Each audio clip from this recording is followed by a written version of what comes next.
अगर आपने इसको एक बार बना लिया ना तो फिर महीनों भर आपको चिंता करने की ज़रूरत नहीं है कि अब आप नाश्ते में क्या खाएं।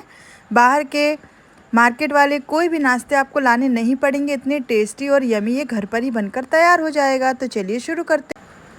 तो सबसे पहले तेल को बहुत अच्छे से हमें गर्म करना है और यहाँ पर हमने लिया है 2 से 3 बड़े चम्मच के लगभग मूँगफलियाँ और इनको अच्छे से हमें तल लेना है जब तक कि अच्छे से क्रैकल ना हो जाए, क्रंची और क्रिस्पी ना हो जाएं। तो अच्छे से हम इसको कंटिन्यूसली चलाते रहेंगे। गैस का फ्लेम आप इतना रखें कि ये अच्छे से कुरकुरी हो जाए लेकिन जले ना।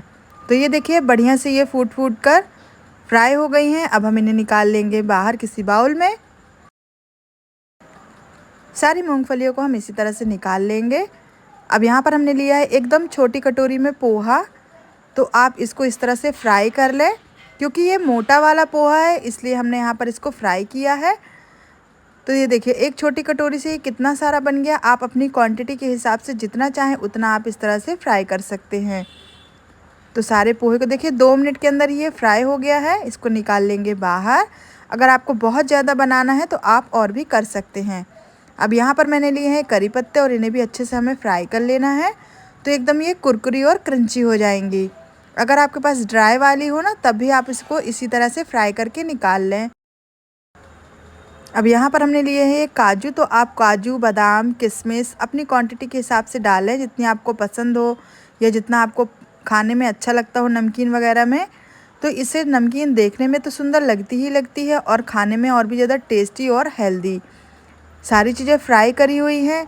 तो आप कहेंगे कि तेल बहुत ज़्यादा हो गया, तो आप ये सारी चीज़ें एयर फ्राई में भी एयर फ्राई कर सकते हैं। इसी तरह से हमने बादाम भी ले लिए हैं। तो बादाम को भी हम इसी तरह से फ्राई कर लेंगे। अगर आपको इसमें चना दाल, मूंग दाल ये सब डालना हो तो फिर वो नमकीन अलग हो जाती है। लेकिन ये वाली नमकीन जो है ना वो आप कभी भी झटपट से बनाकर तैयार कर लेंगे। क्योंकि ये सारे ही इंग्रेडिएंट घर में हमेशा ही अवेलेबल होते हैं। कभी कभी मुरमुरा जैसे नहीं होता ना घर में, तो आप इस तरह से पोहे की इतनी क्रंची और टेस्टी नमकीन घर पर ही बना सकते हैं। तो बादाम भी हमारे बहुत अच्छे से फ्राई हो जाएंगे। जैसे मूंगफली क्रैकल हो जाती है ना उसी तरह से बादाम भी हो जाते हैं। तो इन्हें भी हम अब बाहर निकाल लेंगे।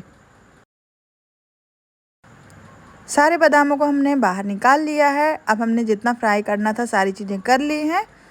अब एक कोई भी बर्तन ले लें, इसमें डाल देंगे पोहा। तो सारा तेल इसका निकल चुका है। आप किसी भी छन्नी में रखने से क्या होता है तेल निकल जाता है। अब इसमें डाल देंगे हमारी मूंगफलियाँ, साथ में डाल देंगे हमारे ड्राई फ्रूट जो हमने फ्राई किए थे और लास्ट में डाल देंगे करी पत्ते। अब इसके लिए एक बहुत ही बढ़िया सा मसाला बनाते हैं। तो यहाँ पर हमने लिया है 1 छोटी चम्मच लाल मिर्च पाउडर, 1 छोटी चम्मच धनिया का पाउडर, साथ में इसमें डाल देंगे 2 चम्मच चीनी। इससे बहुत ही खट्टा मीठा सा स्वाद आता है। यहाँ पर मैंने ले लिया है ये चाट मसाला। आप अमचूर का पाउडर भी ले सकते हैं। और बिल्कुल आधी छोटी चम्मच के लगभग लिया है हमने नमक। तो नमक आप स्वाद के अनुसार लें। अब इसे हमने अच्छे से ग्राइंड कर लिया है। तो ये बढ़िया सा नमकीन का एक मसाला बनकर तैयार हो गया है। एक बार में मिक्सी के जार में चलाने से क्या होता है कि सारे मसाले अच्छे से मिक्स हो जाते हैं और आपको बार बार ऐड नहीं करना पड़ता। क्योंकि कभी कभी क्या होता है कि अलग अलग ऐड करने से कहीं पर मसाला लगता है और कहीं पर नहीं लगता है। और अब इन सारे मसाले को अपने स्वाद अनुसार रखने के बाद मिक्स कर दें। और जो बचा हुआ मसाला है वो आप पराठे के साथ में स्प्रिंकल करके खा सकते हैं या फिर कोई भी चीज़ चटपटी चीज़ों के साथ में आप मिक्स करके उसको इस्तेमाल कर सकते हैं। तो ये देखिए बहुत ही ईजी एंड क्विक ये पोहा का चिवड़ा बनकर तैयार हो गया है। आप इसे ज़रूर ट्राई कीजिए।